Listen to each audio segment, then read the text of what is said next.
For WeAreSC.com, I'm Angel Viscarra, joined by Garry, Paskwietz, and Darrell Rideaux here on the USC campus in front of Heritage Hall. And today, following practice, we had the chance to hear from USC's new starting quarterback, freshman JT Daniels, the first freshman starting signal caller since Matt Barkley. Garry, what'd you think hearing from JT in his presser and just seeing him out there today?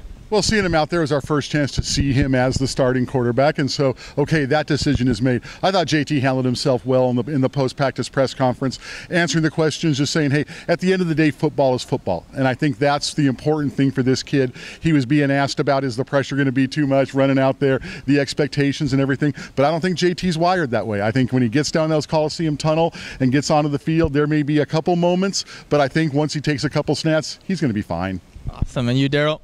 Well, thinking back and living vicariously through this experience, my first time in the Coliseum, it wasn't on the field that bothered me.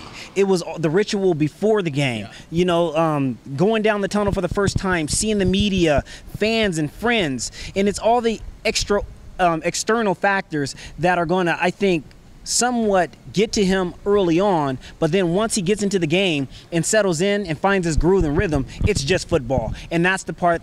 And that is why Clay Helton made the decision in bringing in JT Daniels as the starter. All right, and JT Daniels, as a freshman, will be taking on the UNLV Rebels. Helton mentioned a couple of the standout players for the Rebels. They have Armani Rogers, their freshman quarterback last year, who had a really solid year, especially running out of the pocket, and also in the backfield, a 1,300-yard rusher in Lexington Thomas. What's going to be a big key in stopping the run? Well, one of the big keys was back out on the practice field today in number 45, Porter Gustin. Clay Helton saying he hasn't been cleared yet, but he practiced yesterday, he practiced today. I thought he looked very good out there. You couldn't really notice any lingering damage from the knee injury, so he was running around. So assuming Porter will be out there, the key is stopping the run. 2,100 rushing yards between those two guys, and Clay Helton admitted that. So I think that's the big key. Get the USC Trojan front seven in there and do what they do. All right, stopping the run, big for the Trojans, but stopping the pass will also be big. What have you been seeing from those cornerbacks? Well, what I love is that for USC, this is a veteran group that is coming back with not only a lot of experience, but a lot of versatility. They can play man, they can play zone, and it's going to take every bit of that this season if they're going to contend for a Pac-12 title. But most importantly, last year they had to overcome a lot of deep passes that they had given up. Play action pass might be a factor early on. So it'll be interesting to see how does Greg Johnson, number 9, awarded co-starter, but took the majority of the starting reps today in practice. How will he embrace the Coliseum and play on that big field?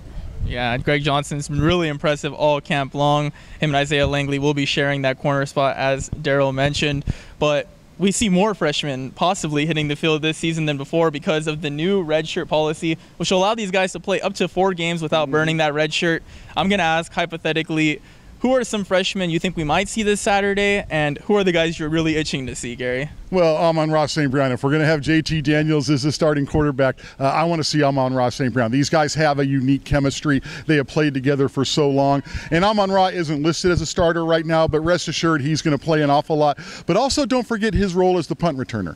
He is listed as a starting punt returner ahead of a Janae Harris. That's one area where Amon-Ra really excelled in high school. Can't wait to see what he brings to it this now.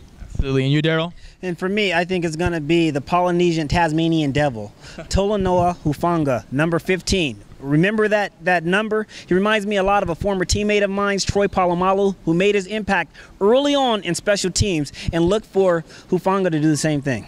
All right, awesome. And for me, I'm looking forward to seeing Kanai Mauga. Guy's been impressive all offseason long. We'll see if he can do it Saturday. But Garry, Trojans going into this, anywhere you look, they're 30-point favorites against UNLV. How important is it that USC maybe avoids that Western Michigan showing last year where it was close going into the fourth quarter? Is it a big deal if the Trojans win by 30 or win by 5? I think it is a big deal to come out and play well for a couple reasons. One is JT Daniels. You want this young man to have confidence going on the road the next 2 weeks. And the second reason why is going on the road the next 2 weeks against Stanford and Texas. You want to be feeling good about yourselves for these 2 road trips. So yeah, I think it is important to have that strong first game. Awesome. And how big of a statement is this weekend? Angel, I would have to agree with Garry, but more importantly, I think it's important for USC to play to its strengths. If you're coming into this season and you're relying heavily upon your defense, then your defense needs to show up and really stop the running game, especially before the next two opponents coming up. But more importantly, take pressure off of a young quarterback, rely on those veterans around him, and allow him to distribute the ball and just find his rhythm. If they can do those things, I think that this will be a signature type of USC victory. Awesome, Darrell. Well, all the speculation, all the chatter on the discussion boards, everything goes out the book this weekend when the regular season starts here at the Coliseum. USC opens their 2018 regular season against UNLV in the LA Coli. So here from Heritage Hall, Angel Viscarra, Darrell, Rideaux, and Garry Paskwietz, you're watching WeAreSC.com.